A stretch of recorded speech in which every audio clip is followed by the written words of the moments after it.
football. I'm not sure who's here and who's not, but either way, I want to thank you guys for always covering Penn State football. Overall, obviously, I told the guys I was really impressed. The last 3 games, we kind of got back to our identity of finding ways to win. Over the last 7 years, we've overcome adversity. We've played, great second half football. We've blown people out. We've had comebacks. We've had all different types of wins, and a lot of them. And over the last 3 weeks, we've gotten back to that identity. So I'm really proud of them. I'm really proud of the whole program. I will say it was emotional for me to watch those seniors at the end of the game. The game was over, and typically those guys get to walk the stadium and high five all the fans, and the fans, a lot of times the fans will stay and show support towards them. So to watch those guys walking around in an empty stadium was emotional for me. But, I think, you look at the game, we won the field position battle. We had a push on a turnover battle, which the one turnover came from the turnover. We won the penalty battle. We did not win the explosive play battle, so we got to be better there. But I thought we were very explosive in the second half on offense. Obviously, special teams came up big for us today. The punt return was huge.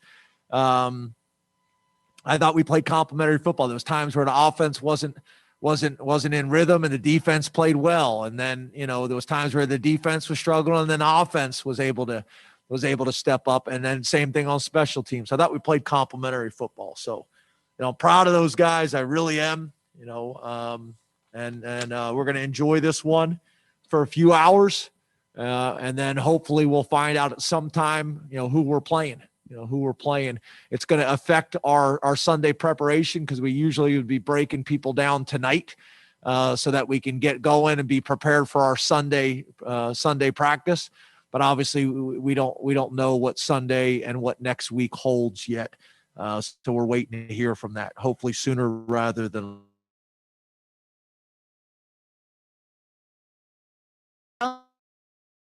And then Tyler,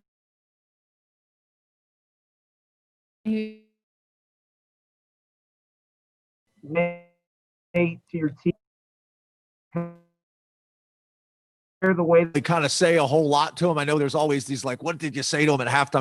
I've gotten that question for 10 years now as a head coach. It's about corrections. It's about making corrections. It's getting everybody on the same page with how they're trying to attack us offensively and defensively, and some subtle adjustments that we need to make to play cleaner. They're typically, a successful play or an unsuccessful play. It's subtle little things that make the difference. So able to get them settled down, make some adjustments.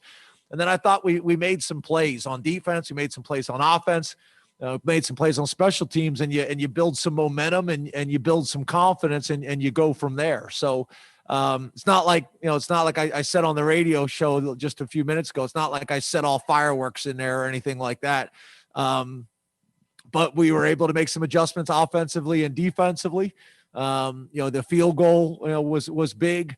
The punt return was big. We did our job. We kicked the ball a little bit better. We were concerned about their kickoff return guys and their punt return guys. They'd made a bunch of big plays. So us being able to control the kicks, I thought was helpful too. So I just, we played more complementary football in the second half than we did in the first. Tyler Donahue, and then Mark Brennan, you're on deck. Hello, James. I wanted to talk about one of those seniors. Hi. I wanted to talk about one of those seniors specifically. Shane Simmons seemed to play one of his best games in a Penn State uniform today. Came in as a heralded 5-star guy. Here he is 5 years later as a backup. Can you talk about kind of the journey you've seen from him and what he did on the field today? And can you lend any insight as to why Jason Oweh was not available?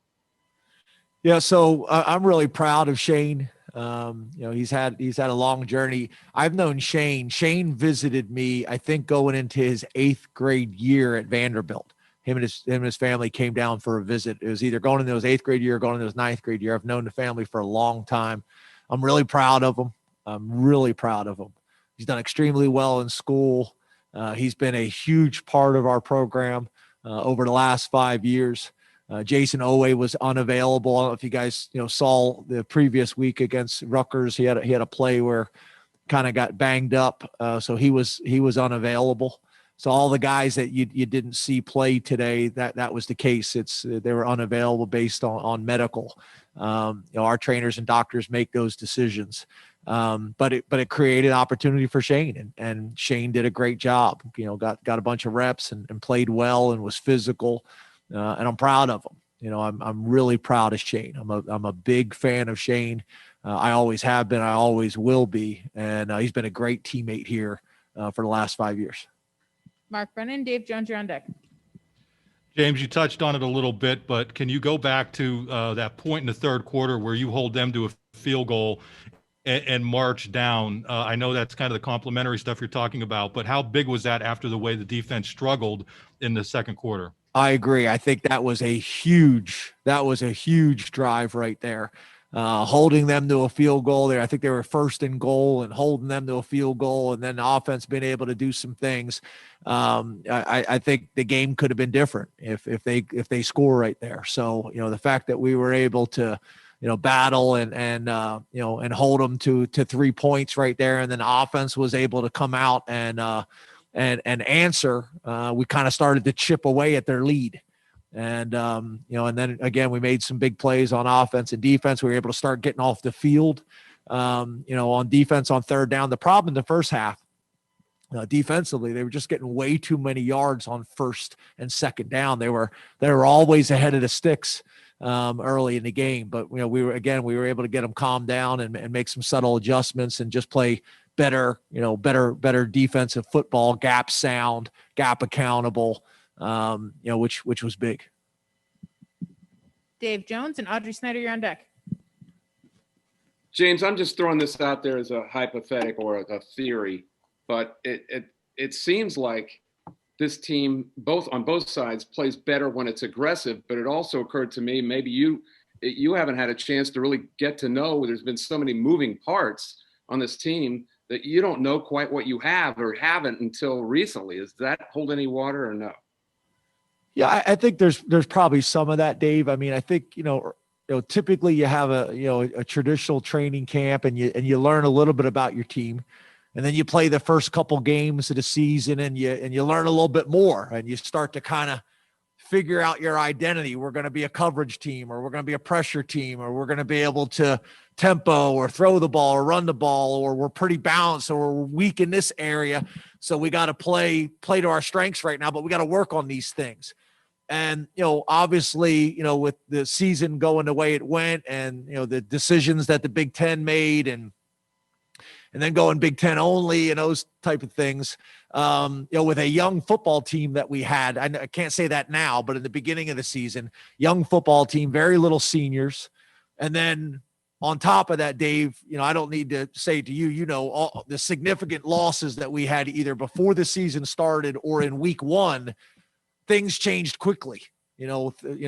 How we thought we were going to play with those guys, you take them out of the equation and we had to play very differently. And it took us a little bit of time to find our rhythm. And I'm proud, Dave. I'm proud of that's hard to do, with everything that's going on in our country and everything that's going on in our community and in college football. The way this team is stuck together, the way this coaching staff is stuck together, the way we've done it as a group. I spent a lot of time in there talking about, I think this is important, and it doesn't really answer your question, but it's something that I want to state because I just thought of. I talked about the managers and the trainers and all the people that have allowed us to practice and run our program, the sacrifices that those people have made. The student trainers, the student managers that have been up here and going through the COVID protocols and not seeing their families. And I told our team, take a moment and thank those people. I think about the developmental squad or the scout team guys. It's hard to do that under normal circumstances. And then this year, so I'm proud of them, Dave. I'm proud of the entire organization and how we've handled tremendous adversity. Somebody said something just a minute ago about, if you look at this season, you could trace it all the way back to the last, the flu pandemic, the last time that Penn State went through something like this. So I'm proud. I'm proud of the entire program, and I'm thankful for the people behind the scenes that have sacrificed so much and allowed this to work. We have time for 2 more. We'll start with Audrey Snyder and then Corey Geiger. You'll have our last question. James, again, the 2 quarterback usage you used today, you want to keep using it. Do you think long-term that's sustainable? Like, is this what you want that to be a part of the offense in 2021 as well? Or how do you think of that? Yeah, obviously I'm not talking about 2021. I'm happy to talk about, the Michigan State game or the game that we're going to play next week. But yeah, we've been saying for a while that we got 2 quarterbacks that we want to use. I'm glad that we threw Will today. I think we can do more of that. Obviously, we want to be more balanced with how we're using Will, and we continue to talk about that. So I was glad to see that happen today. We need to do more of it. But yeah, I've been saying for weeks that we're going to use both of them in 2020. And, we got another game that we got to figure out how we're going to use them next week once we figure out who we're playing. Last question, Corey Geiger. James, this is a little bit of a follow-up to what Dave was asking, but just the fight from the players on your team. You're 0-5, then you win 3 in a row. Today you're down 21, 10 at the half, they come back. What can you say about the fight and the wherewithal of those guys that they don't ever give up? Yeah, the resiliency that we have showed. Again, I'm proud of them. It's not something that we've experienced or been through. So to find a way to show that type of heart, to show that type of belief and brotherhood, and stick together and stay together and battle through.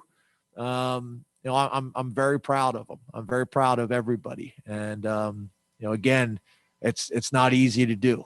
And we the last 3 weeks we have found ways to win, which is really what we've done for 7 years. Thank you very much, Coach. We'll have players momentarily. Thanks, guys.